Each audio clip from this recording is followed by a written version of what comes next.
They say the world will not end with a bang or a whimper, but with the howl of a mighty wolf unbound by fate. In the mists of ancient Nordic memory, buried in the frozen veins of myth, a name whispers, Fenrir, born from chaos, son of a god, a wolf with gaping jaws that devoured the sun. He doesn't just wander among stories, he breathes on the edge of unconsciousness like a shadow of the future. Once upon a time, the gods feared him not for what he did, but for what he would become. The Aesir raised Fenrir in Asgard under their watchful eyes. But as he grew, their fear grew. No chain could bind him until they forged Gleipnir, a silk ribbon made of 6 impossibilities, the breath of a fish, the sound of a cat's footsteps, the beard of a woman, and other lost objects. They bound him under a curtain. He asked only one god to put his hand in his mouth as a promise.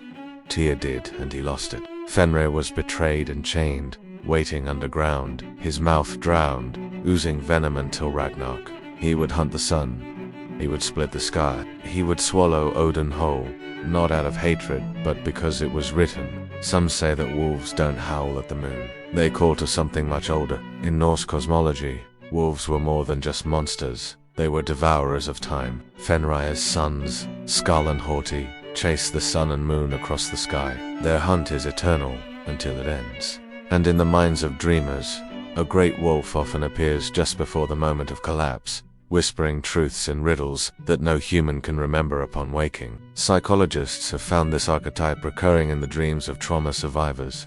A great black wolf, a silent forest, the stillness before the storm. But let me ask you, what lurks in your mind's eye when you hear the word Fenrir? What primal fear does it evoke? What truth does it whisper to you? Let me know in the comments below. Fenrir is more than a myth. He is a raw, untamed fear. He represents the truth we bury beneath the weight of discipline, the anger we associate with logic, the chaos we associate with reason. But like the gods, we know that the tape will one day break. What happens when what we've tried to repress becomes too overwhelming to contain? Do we face it, or does it swallow us up? So, if you ever find yourself drawn to the dark side of the woods, if the call of the wild resonates with your soul, if the ancient stories of Fenrir stir something deep within you, then listen closely tonight. If the wind blows through the trees low and far away, if you feel a tingle in your skin but not the cold, if you feel something ancient watching you from beyond the stars, it may not be your imagination, it may be Finnegan's breath,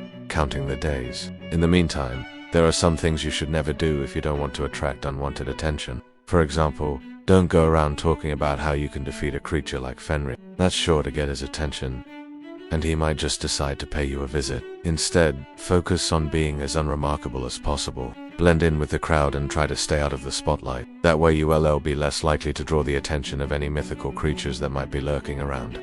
Also, avoid making any sudden or drastic changes to your life. Don't quit your job, move to a new city, or break up with your partner. These kinds of changes can disrupt the balance of your life and make you more vulnerable to outside forces. Instead, try to maintain a sense of normalcy and routine. Keep to yourself and avoid drawing attention to yourself. That way you'll be less likely to become a target. Finally, be careful of the company you keep. If you have friends or acquaintances who are boastful, arrogant, or just generally unpleasant to be around, it's best to steer clear of them. These types of people can attract negative energy and make you vulnerable to outside forces. Instead, try to surround yourself with positive, supportive, and grounded people. That way you'll have a better chance of staying safe. Remember, if you want to avoid attracting the attention of creatures like Fenrir, just try to blend in and stay out of the spotlight. And whatever you do, don't go around talking about how you could defeat him.